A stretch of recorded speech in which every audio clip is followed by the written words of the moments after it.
Minash-shaytanir-rajim. Bismillahir-rahmanir-rahim. Welcome students in our online classes of English grammar.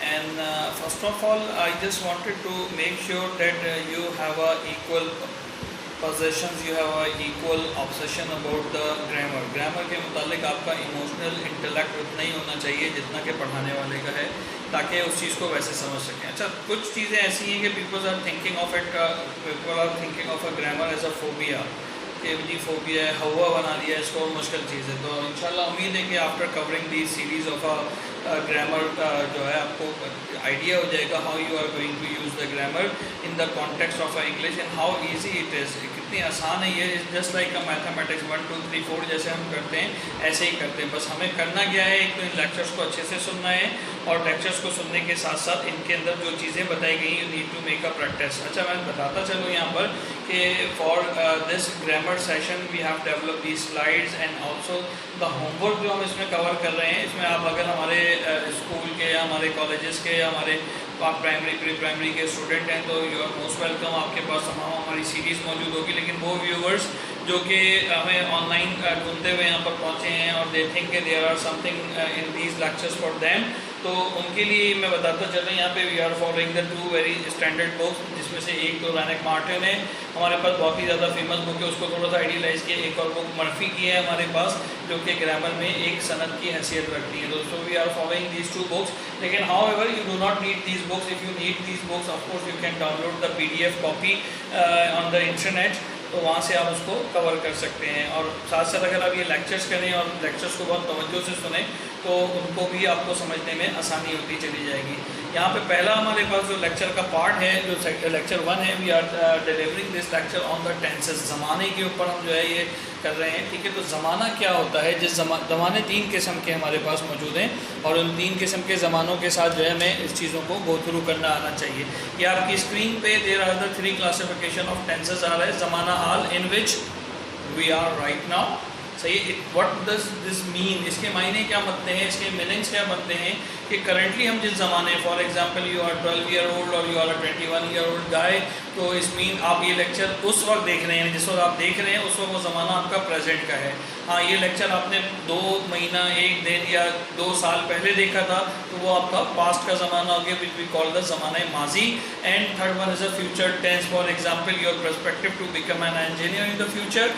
तो future में आप अगर इंजीनियर बनना चाहते हैं तो दिस इज़ योर फ्यूचर, ये आपका ज़माना मुस्तकबिल है. You are thinking of your future about that one. So most of the time our talk, grammar हम क्यों सीखते हैं, because we need to speak in a specific language. Since English is not our native language, हमारी मादरी ज़बान नहीं है, तो एज अ फॉरेन लैंग्वेज हमें इसकी ग्रामर जब आती होगी तो काम चलता चला जाएगा और काम आसानी से हो जाएगा. सो क्या हमने सीखा अभी तक कि there are the 3 kind of tenses. Tenses की 3 किस्में होती हैं. जो मेजर किस्में हैं हमारे पास, प्रेजेंट टेंस, पास्ट टेंस और फ्यूचर टेंस. और इन तीनों टेंसेस के मजीद 4 क्लासिफिकेशन है. If you are looking at the mouse identifications तो ये आपको नज़र आएगा. There is a indefinite, there is a continuous of a present, there is a perfect of a present and there is a perfect continuous of a present. So similarly for the past these are the 4 sub classification and for the future goes same. तमाम की तमाम चीज़ें जो है future के लिए भी यही होंगी. तो इस तरह से टोटल हमारे पास ये टेंसेस जो आ रहे हैं, these tenses are of the 12 in the classification. But luckily you know that we can further classify these 4 tenses, यानी कि present indefinite, present continuous. I am talking only about the present. तो present indefinite, present continuous, present perfect और present perfect continuous, इन सब की भी individual 4 classification हो सकती हैं हमारे पास. जैसे प्रेजेंट इंडेफिनिट का अफर्मेटिव सादा जुमला जो मोस्ट पॉपुलर है, हो तो बहुत कुछ सकता है लेकिन जो मोस्ट पॉपुलर है वो ये हो सकता है हमारे पास. सिर्फ प्रेजेंट इंडेफिनिट का अफर्मेटिव हो सकता है, क्वेश्चन वाला जुमला हो सकता है यानी कि इंटेरोगेटिव, नेगेटिव हो सकता है यानी कि इनकारिया जुमला, और इसी तरीके से प्रेजेंट इंडेफिनिट का इंटेरोनेगेटिव हो सकता है यानी सवालिया इनकारिया. मैं एक एग्जांपल देता चलता हूँ, लेकिन इससे पहले क्योंकि एग्जांपल इसको समझ में नहीं आएगी, हमें फार्मूला बिल्कुल भी नहीं पता है. So firstly we need to make sure कि है क्या चीज़. फिलहाल this is just an introduction.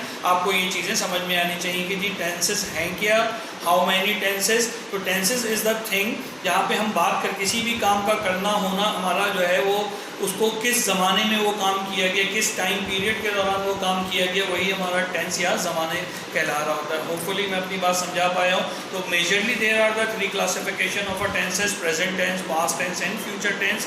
ठीक है. And we can further classify each tense into the 4 competitive forms like present indefinite, present continuous, present perfect continuous. Similarly, past can be further classified into the 4 or each of these 4 forms further classified into the 4 indicative type tenses. जैसे present indefinite can be classified into the affirmative, interrogative and negative and interronegative. ये 4 classification में हो सकते हैं. इसका मतलब ये हो गया हर 3 के, अगर आप नोटिस करें, हर 3 के ये हमारे पास 4 हैं और हर 4 के मज़ीद 4 हैं. इसके 4 इसके हो गए, 4 इसके हो गए, 4 इसके हो गए और 4 इसके हो गए. So in total we can say there are the 4 + 4 8 और 8 और 8 16. For present we can make the 16 different type of sentences in a very general sense. I am not talking about the special cases. Special cases definitely once you are familiar and being expert in these type of tenses, तो definitely you will go through with the special cases as well. तो ये कितने हो गए हमारे पास? 16 हो गए present के खाली. इसी तरह से 16 आपके पास बनेंगे पास्ट के और इसी तरह से 16 फ्यूचर के बनेंगे.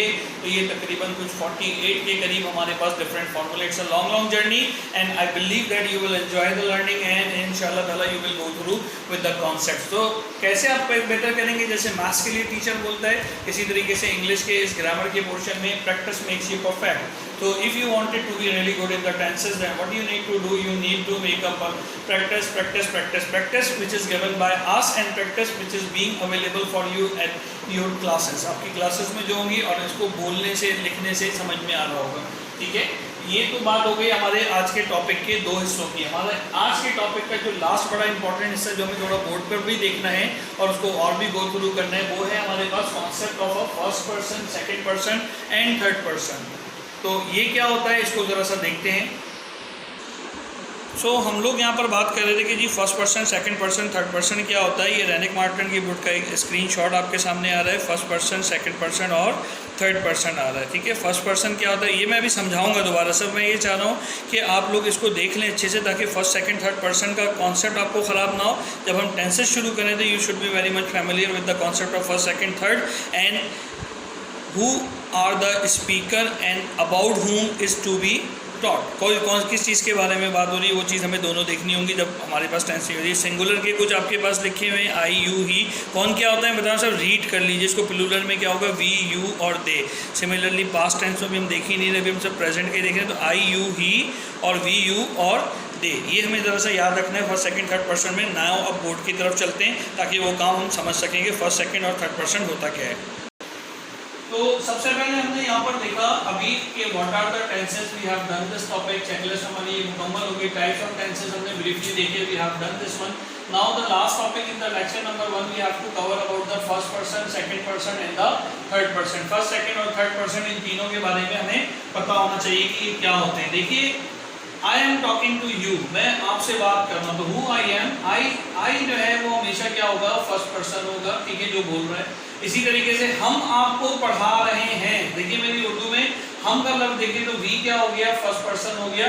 लेकिन ये फर्स्ट पर्सन सिंगुलर है और ये फर्स्ट पर्सन क्या है हमारे पास, प्लूरल है. ठीक है, आई क्या हो गया, फर्स्ट पर्सन सिंगुलर और ये फर्स्ट पर्सन सिंगुलर. और I am talking to you, मैं आपसे बात कर रहा हूँ. तो यू क्या हो गया हमारे पास, यू क्या हो गया आपके पास, सेकंड पर्सन हो गया. ठीक है, सेकंड पर्सन सिंगुलर भी हो सकता है. और देव के वो उनसे बात कर रहा हूँ, I am talking to them. अगर मैं देम की बात कर रहा हूँ, I am talking to them, तो देम हमारे पास क्या हो जाएगा, ये भी सेकंड पर्सन है और बात उधर आगे चली जाएगी.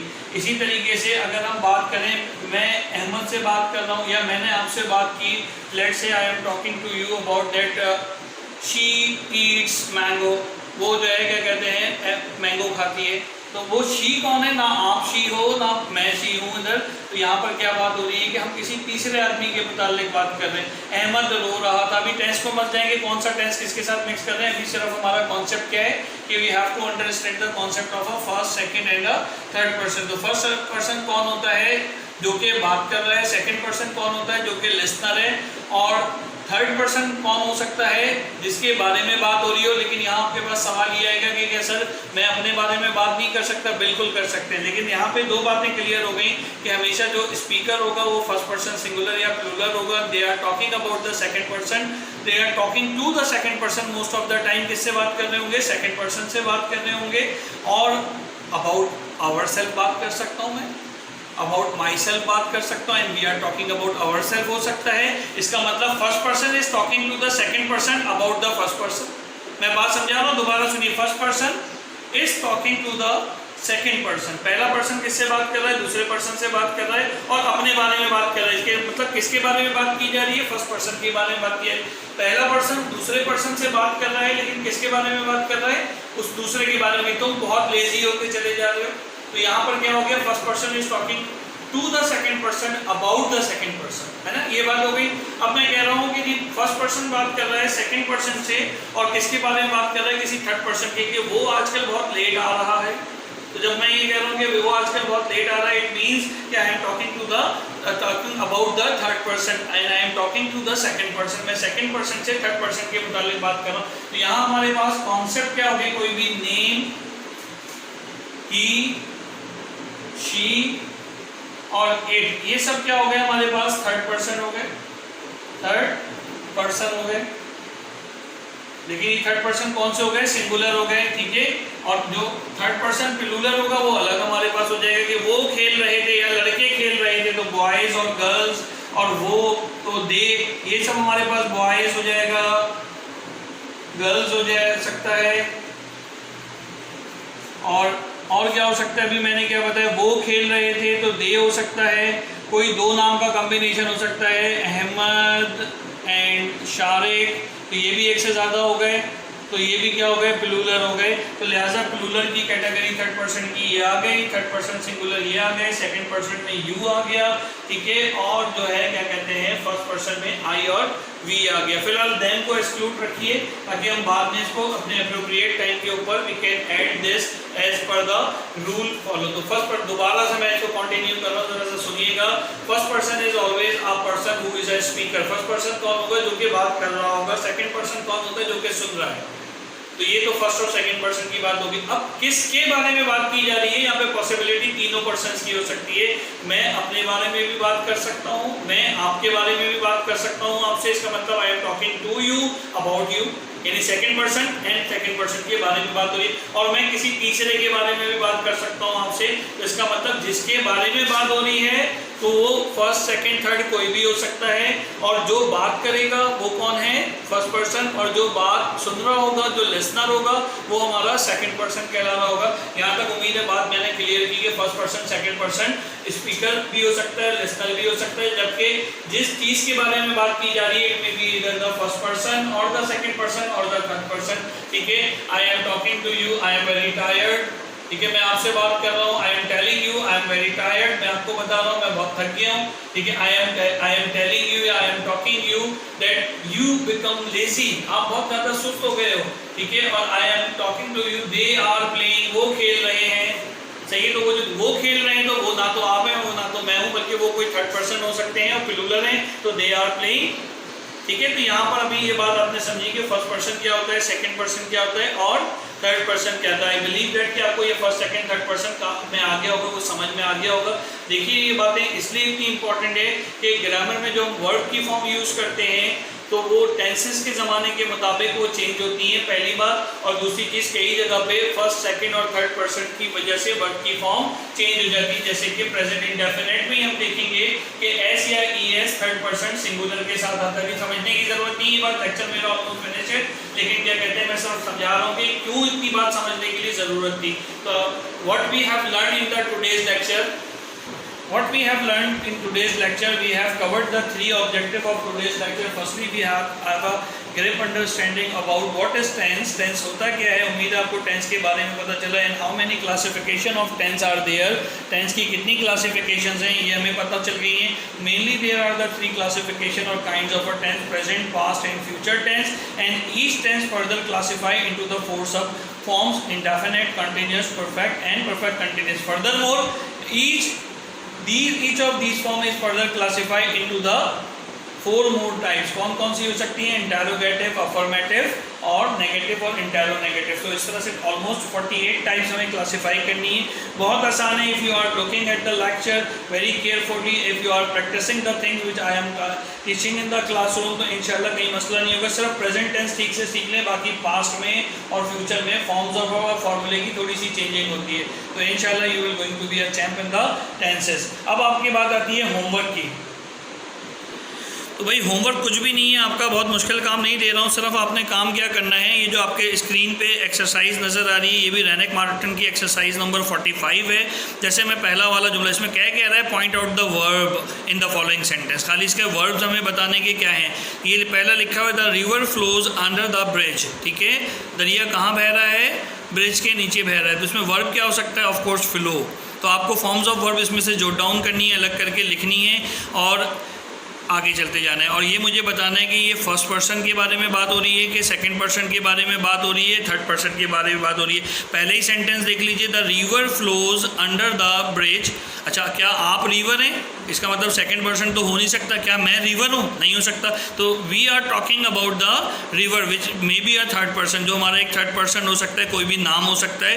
तो लिहाजा इस सेंटेंस में नंबर 1 के अंदर क्या हो रहा है, it is about the third person. ठीक है, किसके बारे में बात हो रही है, थर्ड पर्सन के बारे में बात हो रही है और थर्ड पर्सन सिंगुलर के बारे में बात हो रही है। नोटिस करते जाएं, याद नहीं करना, जब थर्ड पर्सन सिंगुलर होगा तो वर्ब की फॉर्म के साथ एस या ईएस का इजाफा होगा, यहाँ नजर आ रहा है। ये बात सिर्फ याद रखनी है, दोहरा लीजिए मेरे साथ। जब भी थर्ड पर्सन सिंगुलर की बात होगी तो वर्ब की फॉर्म के साथ हमारे पास, जब प्रेजेंट की बात हो रही होगी तो वर्ब के फॉर्म के बाद किसके बारे में लगेगा, एस या ईएस का इजाफा हमें नजर आएगा। अगले वाले में देखिए, आई शैल आंसर द लेटर टुनाइट। ठीक है, तो यहाँ पर हमारे पास वर्ब क्या है, आंसर। वर्ब क्या है, आंसर है। शेल को भी मत याद करें, फ्यूचर टेंस के लिए निशानी है। इसी तरह से अगले वाले में देखें, आई न्यू। अच्छा, इसमें टॉकिंग पर्सन कौन सा है, थर्ड पर्सन, किसके बारे में बात करें, आई शैल आंसर द लेटर, मैं जवाब दूंगा, यानी मैं अपने बारे में बता रहा हूँ कि मैं ख़त का आज जवाब दे दूंगा।